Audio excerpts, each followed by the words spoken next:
Bom, vamos começar. A gente vai desenterrar agora um capítulo da história do Brasil que foi, assim, intencionalmente enterrado. Uma história tão sombria que quase foi apagada por completo da nossa memória. A questão que a gente vai investigar aqui é bem perturbadora.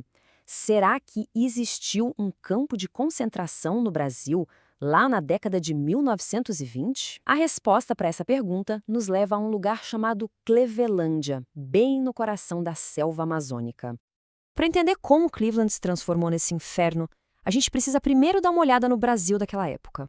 Uma nação que estava, literalmente, em ponto de ebulição política.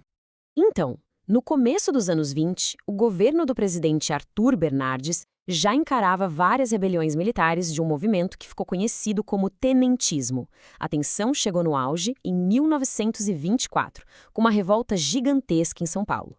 E a resposta do Bernardes foi drástica. Ele declarou estado de sítio, mergulhando o país inteiro num regime de exceção que simplesmente suspendia direitos e garantias constitucionais.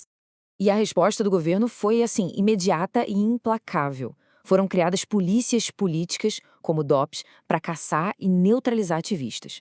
Mas o alvo principal, quem era? Eram os anarquistas, que lideravam o movimento operário, que crescia cada vez mais, e eram vistos como a maior ameaça para o poder da época. Para calar a oposição e, de quebra, contornar a justiça, o governo teve uma ideia sinistra: deportar centenas desses indesejáveis para um lugar mas tão remoto que seria impossível escapar ou pedir qualquer tipo de ajuda. Foi um verdadeiro exílio dentro do próprio Brasil. E a jornada para chegar lá já era, por si só, uma forma de tortura. Primeiro, eles eram amontoados nos porões de um navio-prisão, ou campus. Depois, eram transferidos para um barco fluvial super apertado que era conhecido como gaiola. A última etapa era uma marcha brutal pela selva. Tudo isso para destruir qualquer esperança de resgate ou de defesa legal. E lá em Clevelândia, a crueldade do sistema se mostrava por completo. Ativistas políticos foram misturados com criminosos comuns, pessoas classificadas como vadios e até doentes mentais. Era uma estratégia deliberada, sabe, para desumanizar e quebrar o espírito dos opositores, transformando aquele lugar numa espécie de vala comum de marginalizados pelo Estado. Agora, olha só. Os números oficiais, sozinhos, já contam a história de horror de Cleveland. Eles são a prova, assim, irrefutável da tragédia humana que aconteceu ali. Os registros mostram que quase 1.000 pessoas, 946 para ser exato, foram enviadas para Cleveland durante o estado de sítio.